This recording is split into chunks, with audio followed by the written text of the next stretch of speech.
Peuple de France, mais de moins en moins peuple d'esclaves, à mesure que tu prends conscience que tu n'es que du bétail à payer les taxes pour engraisser les hommes de l'État et les parasites du capitalisme de connivence, tu t'es mobilisé en masse pour faire tomber le funeste gouvernement Barnier, soutenu par les Wauquiez, par les Valérie Pécresse, par les Xavier Bertrand, partout.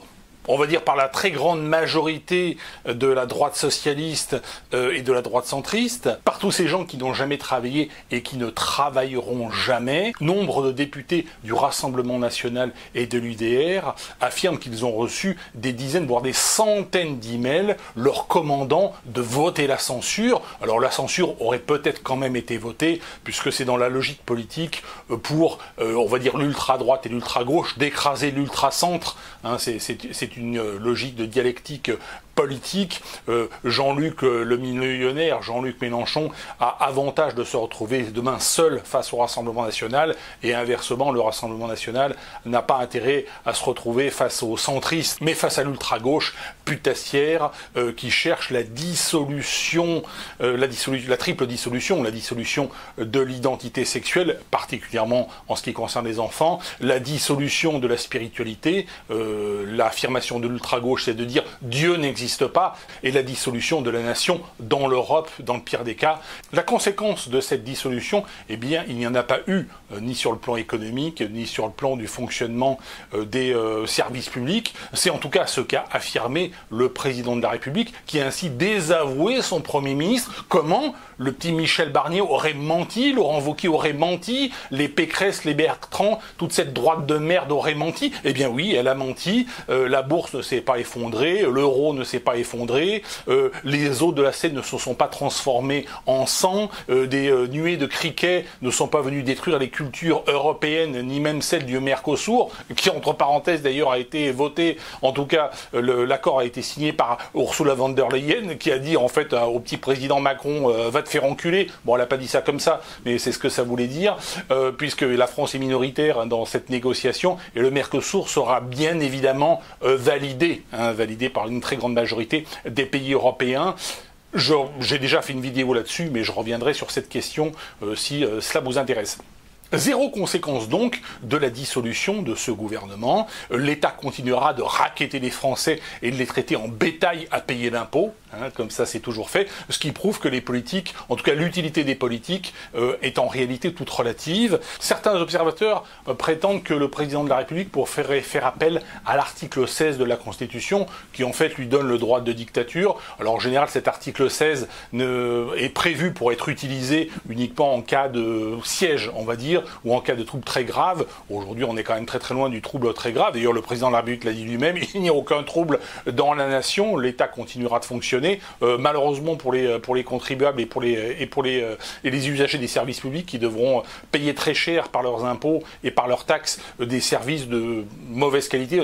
Le président Macron a-t-il eu raison de dissoudre l'Assemblée nationale? A-t-il eu raison de nommer quelqu'un comme Michel Barnier et de faire une espèce de gouvernement de droite socialiste?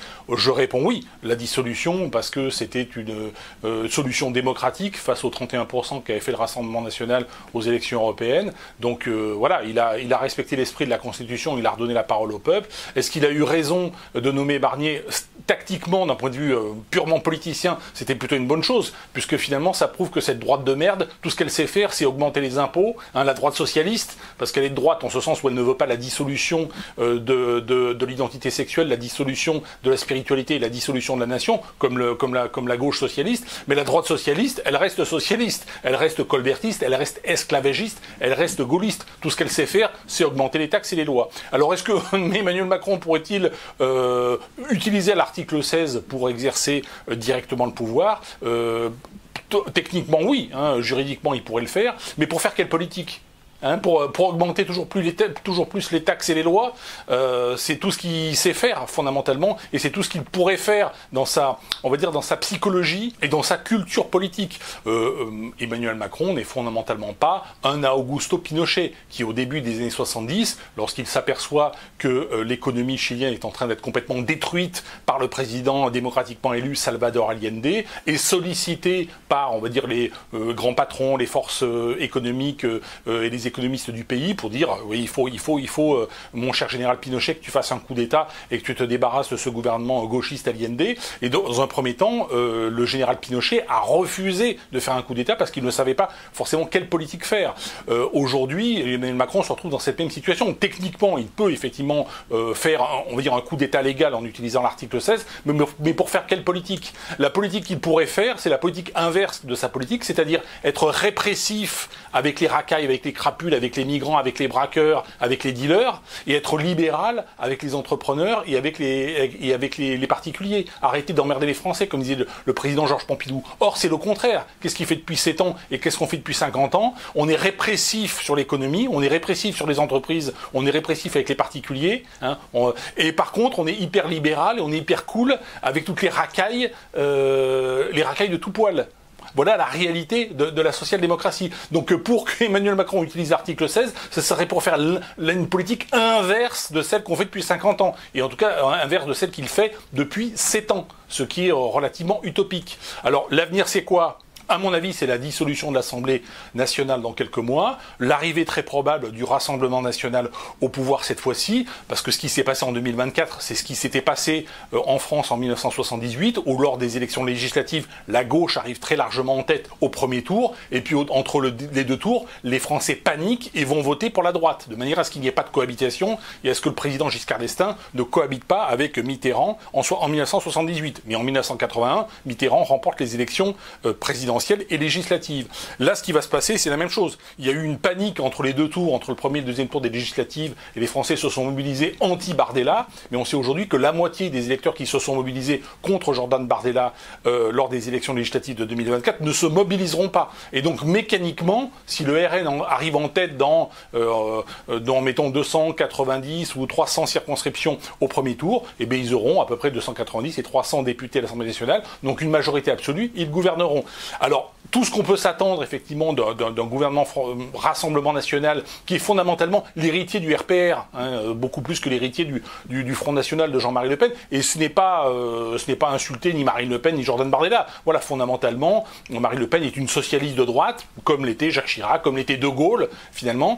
Mais par contre, on peut espérer que ce gouvernement, au moins, supprime les 150 000 titres de séjour qu'on donne chaque année à des étrangers pour empêcher les salaires sur les métiers en tension d'augmenter, et ce qui crée aussi une bulle immobilière. Donc on peut au moins s'attendre à ce qu'il y ait un petit cadeau identitaire et économique à ce niveau-là. Ce serait assurer le minimum syndical en ce qui concerne un gouvernement Rassemblement national, et ce serait qu'une étape pour effectivement la mise en place d'un gouvernement qui aille vraiment dans le sens d'un gouvernement anti-parasite, c'est-à-dire qu'il supprime les subventions au capitalisme de connivence, les mutuelles obligatoires, les importateurs d'éoliennes ou de lithium, la promotion et la construction immobilière qui est hyper subventionnée, les subventions naturellement aux parasites associatifs, politiques, syndicales, médiatiques, et puis bien sûr les subventions aux parasites migrants. Et les suppressions des subventions aux parasites migrants provoquera une remigration massive